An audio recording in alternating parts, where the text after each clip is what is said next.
Hello students, good morning. Welcome back to all of you in the online class of English run by Rastan academy Churu. Students, last video में हमने अपना जो tense का topic था उसमें present perfect continuous था वो कंप्लीट कर लिया था। आज इस वीडियो में हम पढ़ते हैं अपना पास्ट सिंपल।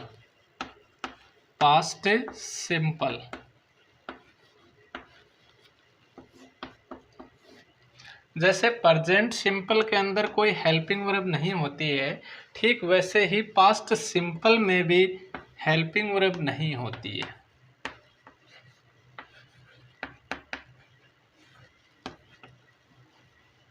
पास्ट सिंपल में भी हेल्पिंग वर्ब नहीं होती है। जैसे प्रेजेंट में हम हेल्पिंग वर्ब के रूप में डू को काम में ले रहे थे, उसी डू को हम पास्ट में भी काम में लेंगे। पास्ट के अंदर उसकी पास्ट फॉर्म काम में ले लेंगे, डू की पास्ट फॉर्म हो जाएगी अपनी डिड। जहाँ पर हमें आवश्यकता होगी वहाँ पर हम उसको काम में ले लेंगे। देखिए इसका जो अफर्मेटिव सेंटेंस बनता है,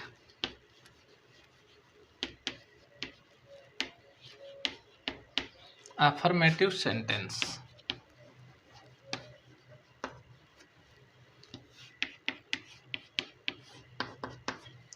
इसके हिंदी के जो सेंटेंसेज आते हैं उनके साउंड में लास्ट में जो साउंड्स आती है वो वोवल्स की आती है। जैसे वह बाजार गया, उसने पत्र लिखा, जो ए आ ई इनकी जो साउंड्स हैं वो आती हैं इसके हिंदी के जो सेंटेंसेज होते हैं उनके अंत में।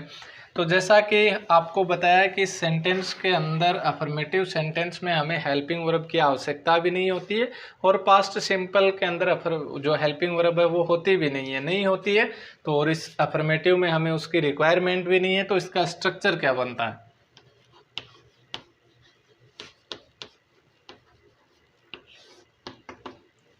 स्ट्रक्चर इसका बन गया सब्जेक्ट प्लस मेन वर्ब की second form plus object. Second form का मतलब पास्ट फॉर्म। पास्ट फॉर्म को ही हम क्या कहते हैं? सेकंड फॉर्म कहते हैं। सब्जेक्ट प्लस मेन वर्ब की सेकंड फॉर्म प्लस ऑब्जेक्ट, ये बना आपका इसका स्ट्रक्चर। जैसे मैं एक हिंदी का सेंटेंस लिखूं आपके सामने,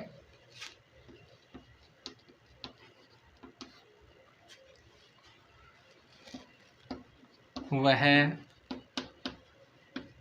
बाजार गया, वह बाजार गया। अब देखिए ये ए आ की साउंड आई है, इसका मतलब पास्ट का है। तो पास्ट का ये अफर्मेटिव सेंटेंस है। तो इस स्ट्रक्चर के अनुसार इसको इंग्लिश में ट्रांसलेट करते हैं तो क्या बनेगा? सबसे पहले सब्जेक्ट, तो सब्जेक्ट बन गया इसका ही। फिर मेन वर्ब की सेकंड फॉर्म वर्ब है इसका जाना, तो ये आ गई आपकी गो। तो गो तो प्रेजेंट है, इसकी पास्ट फॉर्म सेकंड फॉर्म है वो हो जाती है वेंट। और इसका जो एडवर्ब ऑफ प्लेस या एज ऑब्जेक्ट जो माने प्रीपोजिशनल ऑब्जेक्ट, तो ये हो गया to market. He went to market. ये इसका अफर्मेटिव सेंटेंस बना। इसके और सेंटेंस हम देखते हैं एग्जाम्पल के रूप में। अफर्मेटिव के देखते हैं हम पहले। इसमें सेकंड फॉर्म का यूज होता है, सब्जेक्ट का उसके वर्ब के ऊपर इस टेंस में कोई इफेक्ट नहीं होगा, सबके साथ में सेकंड फॉर्म आएगी। और एग्जांपल देखें, जैसे हम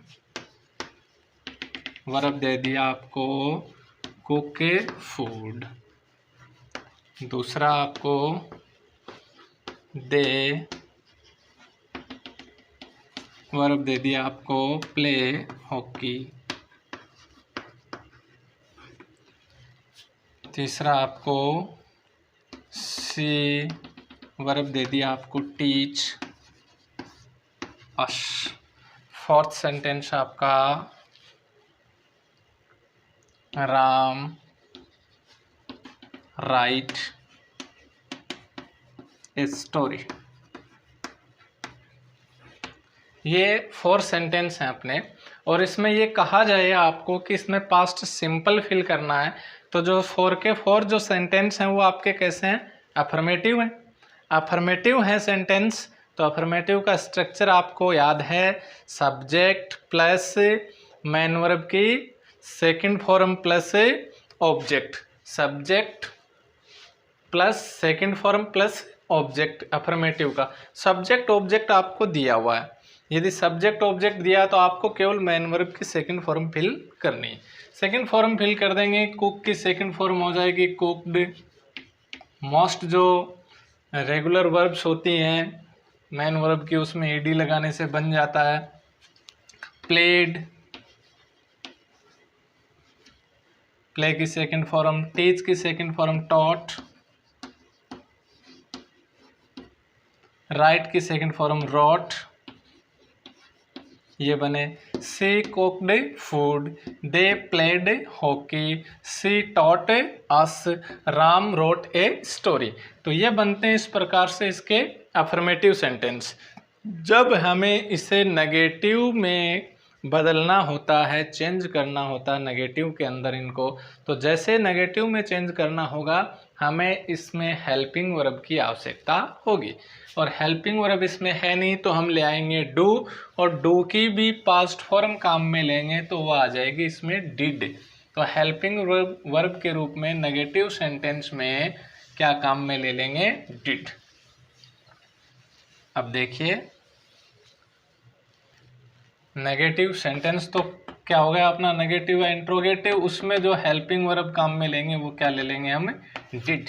नेगेटिव सेंटेंस में हेल्पिंग वर्ब जो काम में लेंगे वो हम लेंगे डिड। डिड हेल्पिंग वर्ब लेंगे, डिड क्या है, डू की पास्ट है ना, डू डिड डन, यही तो होती है। इसको हम बोलते हैं फर्स्ट फॉर्म, सेकंड फॉर्म और थर्ड फॉर्म, दिखाई दे रहा, फर्स्ट सेकंड एंड थर्ड, ये form do did done.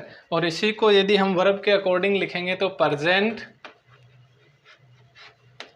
Past और पास्ट पार्टिसिपल। तो हम काम में ले रहे हैं कौन से, पास्ट फॉर्म डू की। तो इसका स्ट्रक्चर नेगेटिव सेंटेंस का क्या बनेगा, नेगेटिव सेंटेंस है अपना, और उसका स्ट्रक्चर देखिए,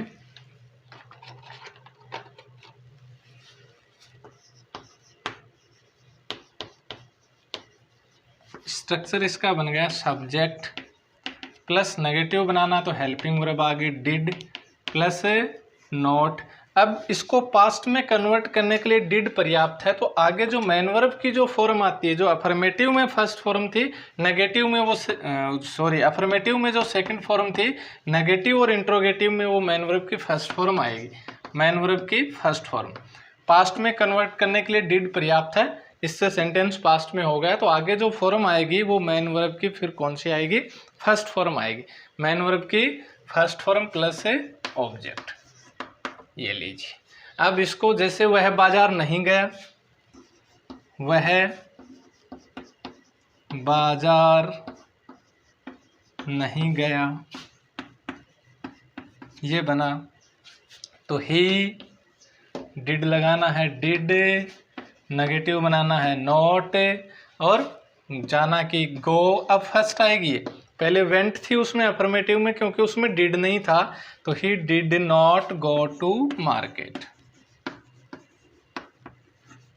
तो जैसे डिड का यूज हम कर लेंगे नेगेटिव और इंट्रोगेटिव सेंटेंस में, तो उसके बाद हम मेन वर्ब की कौन सी फॉर्म कर देंगे, वापस से फर्स्ट फॉर्म कर देंगे। अब देखिए इसके और एग्जाम्पल लिख लेते हैं हम।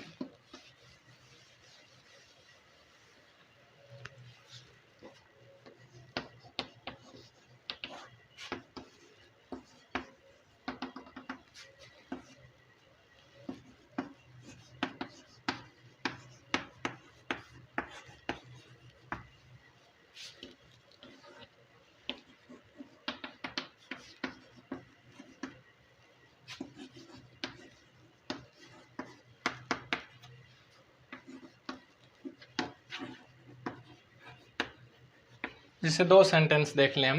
सी फिर ब्लैंक नॉट टेक का मतलब नेगेटिव सेंटेंस है। टी टेंस पढ़ रहे हैं हम, पास्ट इज सिंपल, तो पास्ट सिंपल का नेगेटिव सेंटेंस जब इसको हम बनाएंगे तो हेल्पिंग वर्ब तो आ गई डिड, नेगेटिव है तो नॉट, और फिर टेक की फर्स्ट फॉर्म ही आएगी टेक।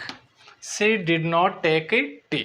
सेकंड अपना है वी, फिर blank not play in the garden. Not play इसका मतलब सेंटेंस नेगेटिव है, पास्ट सिंपल का है, तो आ गया अपना did not play, we did not play in the garden.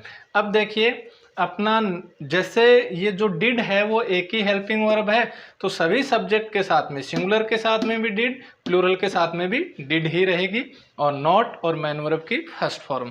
तो पास्ट सिंपल का अपना अफर्मेटिव और नेगेटिव सेंटेंस क्या हुआ, कंप्लीट हुआ। नेक्स्ट वीडियो के अंदर हम इसके इंट्रोगेटिव और इंट्रोगेटिव सेंटेंस पढ़ेंगे। Thanks students.